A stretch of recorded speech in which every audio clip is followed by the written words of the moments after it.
All right, welcome back to Targeted. And I have Jay Pages here today, an absolute legend. Let me go a little bit deeper on this because your coaching style has changed over the years. But there's a lot of noise in the coaching area. Like, this is the right way to do whatever. How do you overcome that? So it's basically the way I changed my thought process when it comes to like business and coaching pedagogy. I can't pinpoint when that happened, but I got to a point in business and career that if I want the same results as everyone else, I'm going to keep doing what everyone else is doing. But if you want different results, you got to do something different. Yes. You know, and that started in the business realm. And then I took that same thing and started applying it to the coaching realm. And like, if I want the same results, I'm going to keep doing what everyone else is doing. And that's the kind of like the excuse that a lot of people use is like, these world championship teams are doing it. Yeah. So we're going to keep doing it. And to the defense of a lot of people sticking to the old ways of coaching and doing things, that's just the way they were brought up. Yeah. You know, and that's all they know.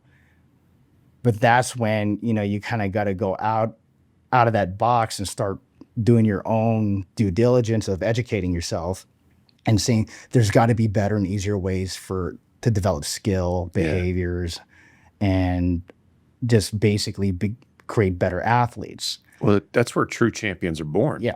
Tiger Woods didn't discover his golf game by studying other golfers. Nope. You know, Arnold Schwarzenegger didn't study how other bodybuilders were doing it.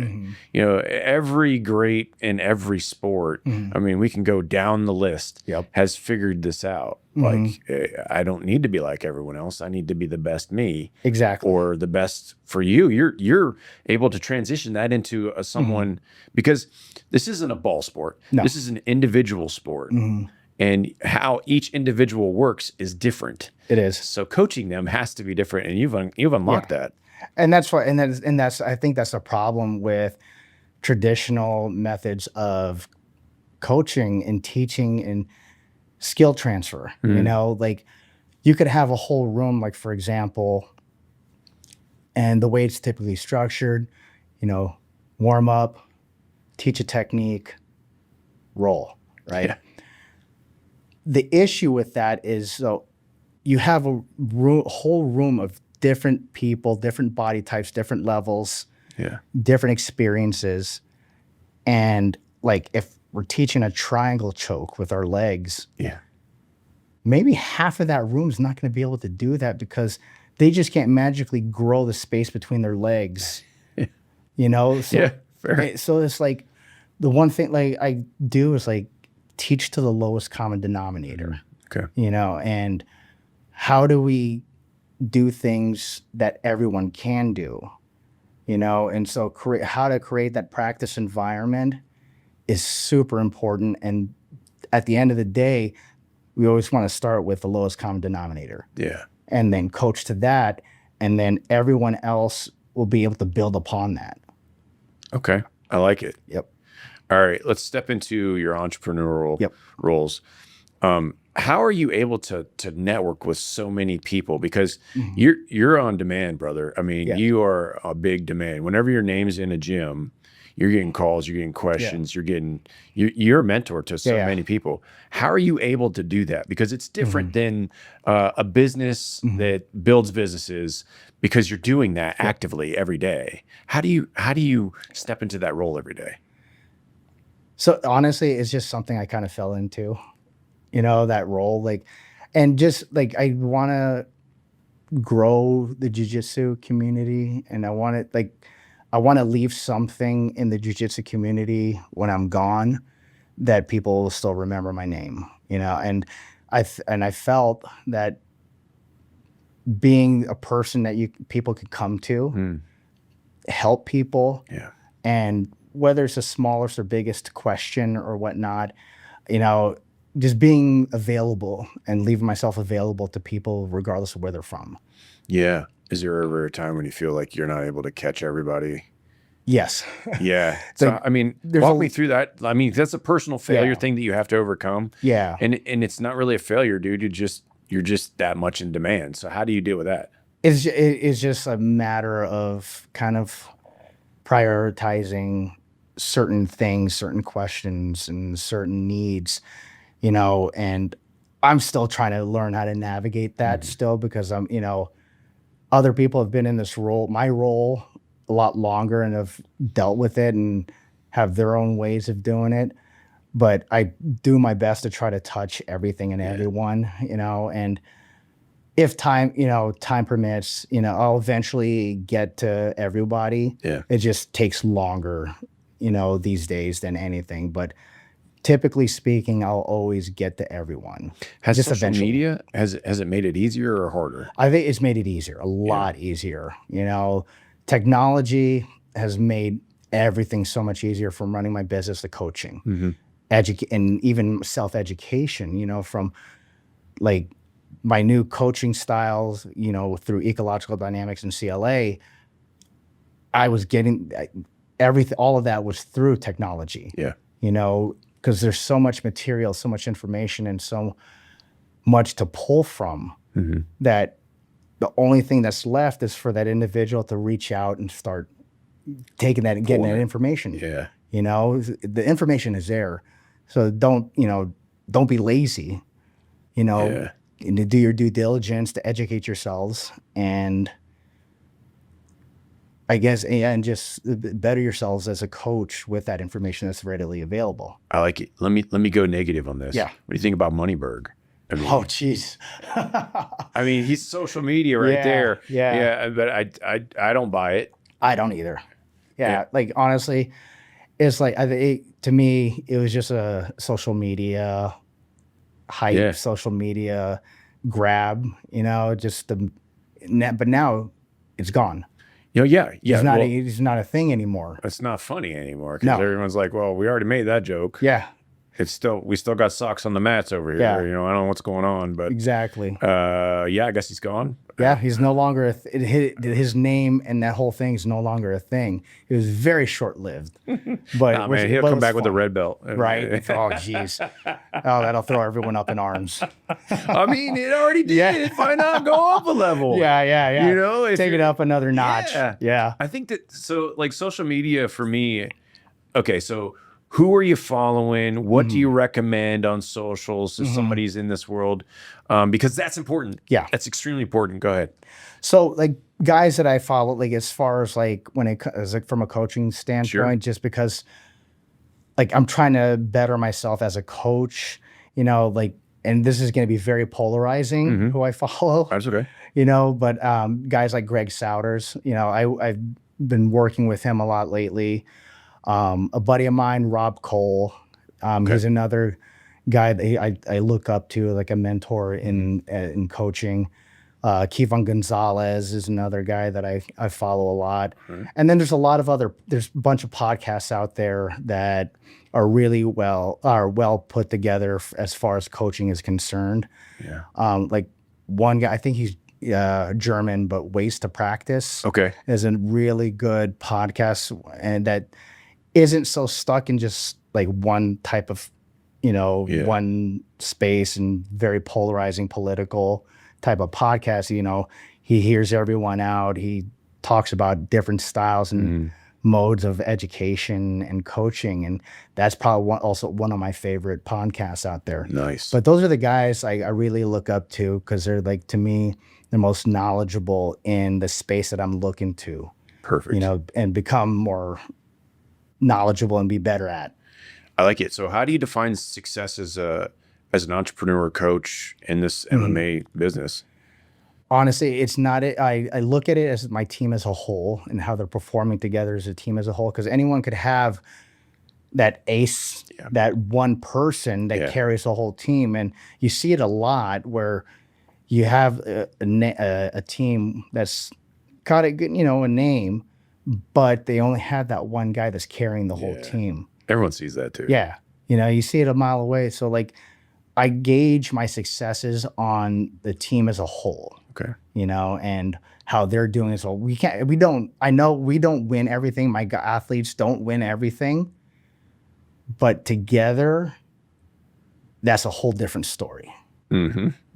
Yeah, it is. Yeah. Well, and then your performance as a coach comes out in a lot of aspects in your athletes. So if you're looking at all of your athletes, you're judging yourself, honestly, whenever you're looking at your athletes. Are like, okay, where are my holes? Well, I can see them on some of my, but that's just the continuing education you're already and I judge myself really hard too. Like when some of my guys lose that I feel like they shouldn't lose, I'm like, I'm blaming myself immediately. I always put the blame on myself. Like there's been times where like I've brought myself to tears, like I failed them.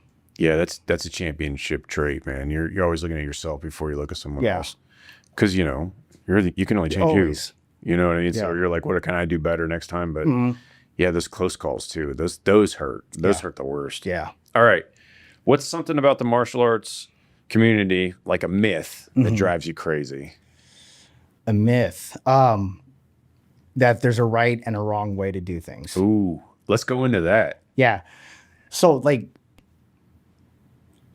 maybe it's right for the person saying it. Yeah. But it might not be right for the other person because the environment changes. The person you're going against changes. The way the person perceives things and acts upon things changes. So that might not be right. Just your body type, your height, your weight, your lack of flexibility, those all change potential outcomes. Yeah, so there's sun's up, man. He said it, right? Yep. He said, know yourself. Win half the battles, know your enemy. Win half the battles, know yourself and your enemy. Yep. That's a constant game, man. Exactly. And that's how it should be. You should, there's no black and white answer to every situation. Right. There's no right. And what I tell my guys is when they ask me if this is right or wrong, I'm like, did it work? If it worked for you, then it's right. Yeah. If it didn't work, then it's wrong. Yeah. Yeah. The difference between stupid and brave is often the outcome. Yep. Exactly. So if it worked, it worked. Yeah, exactly. And I think that's like super important. Like again, to like go into the lowest common denominator thing and coaching that way. And, if it works for the whole room, then it should work, in that case, it should work all the time kind of thing, but you have to take into consideration so many different factors and variables. There's basics to everything. Yep. Are you saying that there are not black and white ways to the basics? Like you still leave those up for interpretation? Yes. I love that. Yeah, because again, though ever since I've gotten into this new style of pedagogy, with ecological dynamics, what it's taught me is that how to look at what's basic. I don't even look at things as basic move for move. Yeah. But what is foundational for those things that people consider basics, from just movement. Yeah. Movement, behavior, perception, all those things will change those basic fundamental movements and techniques or skills. So by looking at it in a way where there's certain foundational concepts, foundational movements, positions, that's where I start off from. Okay. I don't look at it as a move for move kind of thing, because the thing of it is, what ends up happening is if you train your athletes, regardless of sport, for as a move for move basis, the outcome of that interaction is going to end up being who remembers more. Yeah. Not who's better skilled. I get that. But who remembers more. So then you're always going to end up being a step behind if you're just volleying back and forth move for move.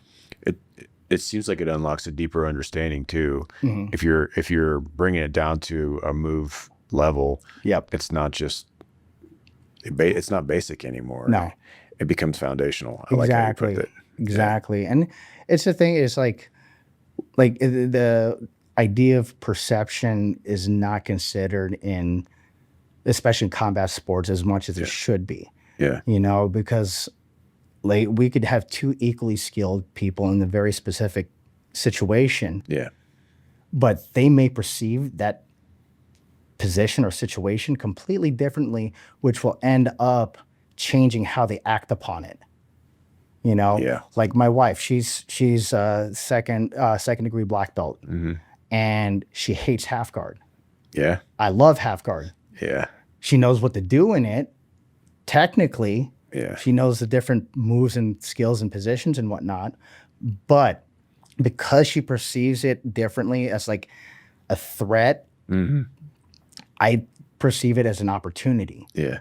So the way we're going to approach it is going to be completely different. I'm going to be more aggressive with it. She's going to be more reserved with it. Yeah, that makes sense. You know, and then so that's going to end up changing the potential outcome of that situation. Yeah, and in the fight game, your mindset wins or loses. So if you're ready to take the opportunity, you're going to do better in that position. If you're ready to get out of that position, you're not going to be looking for the opportunities. And it's like people are like, in a way, like that perception psychs them out. Yeah. Right. Like if they like in fights, I've seen people psych themselves out of fights. Exactly. And lose. And it's and like the best example is like, you're preparing for someone for a fight. You're going through a camp, and you're preparing for someone that's a really good striker. Yeah. But then throws a monkey wrench in there and takes you down. Yeah. That throws everything off, and now like your head's discombobulated and like not expecting that. Exactly. Now you're behind. All right. I always end with this question. If you can go back 20 years and tell yourself anything, knowing what you know now, what would it be? I wish I would have studied more on coaching, on being a better coach, and dealing with people and different personalities. That's never ending in itself. It's not. That's another martial art. Yeah. I mean, the verbal jiu-jitsu, we've had a detective in here talking about how he perfected that so he wouldn't have to be in any physical altercation. Yeah. Small in stature guy. So like, he shows up with the badge and then his mouth. And he was like, if I could just figure out how to deal with people better earlier, that would have been a game changer. Exactly. And I think it'd make people better coaches, better athletes, and better people in general. Yeah, it's interesting because athletes in general want to be athletes. Yeah. And they don't see the athletic portion that goes along with being a coach. Yeah.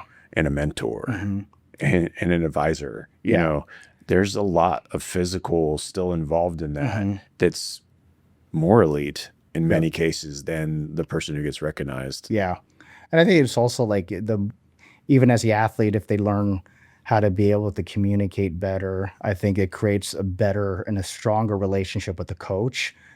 So then the coach in turn is able to better coach them, know how they're feeling, are they putting in this specific type of work, outside of the gym, are they eating right and whatnot. But if the athlete's not knowing how to convey that information or communicate that information or is comfortable giving that information, whatever the case may be, I think the better the communication could be between coach and athletes will make that relationship so much better, which will in turn potentially, create a better success in their career. Do you see a lot of athletes try to hold back information that maybe makes them feel like they're not as good, or they're trying to hold insecurities where they should just be open and vulnerable? So if you will, it's not vulnerability, it's strength to say, hey, I've got this thing going on.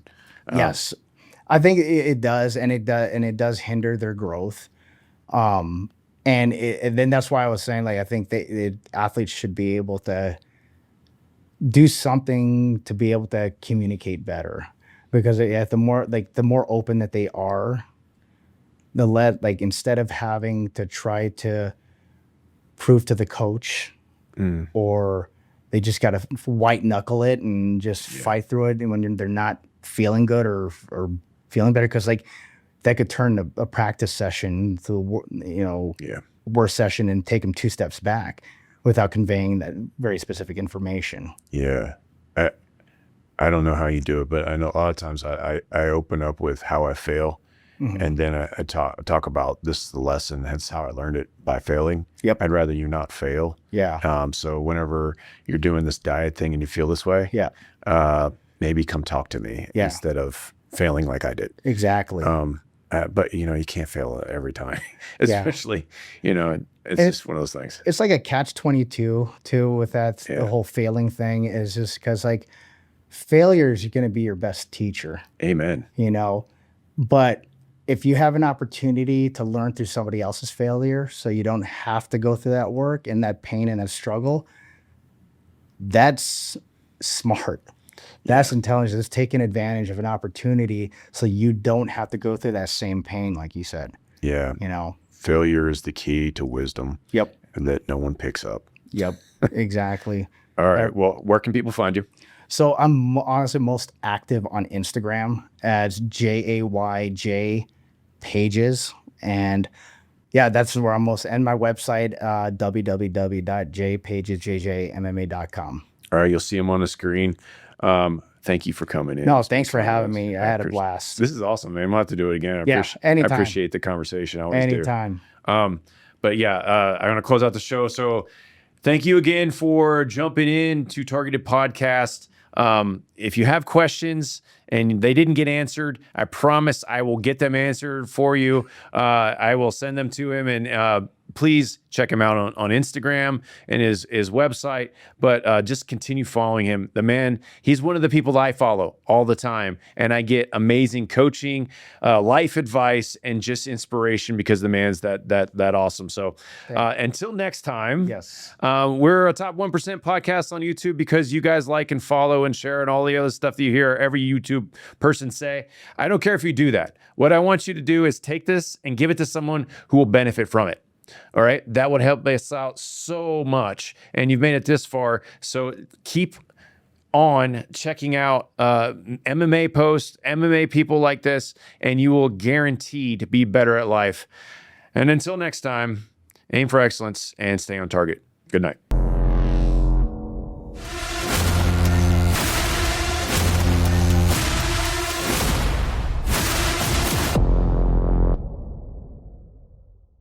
Stay with us as we stay on target with another awesome episode coming up next. We'll see you there. And subscribe to Targeted now. As an ambassador to buckedup.com, I get to give you our special discount. That's Atlas25 when you go to buckedup.com to get that special discount. Only for our listeners, Atlas25. Go to buckedup.com now. Entrepreneurs, you're wasting money. Are you paying for TV, radio, maybe even newspapers? I gotta tell you, that's all dead. What's new? Well, I'm glad you asked, Atlas. It's podcasting. Just so happens I have a very successful podcast that I can put you on. And we're looking for guests. So if you have a product or service that will help people, hit us up. Atlas Aultman Targeted Podcast. We bring new audiences to new people, and we bring new people to, you. Check us out.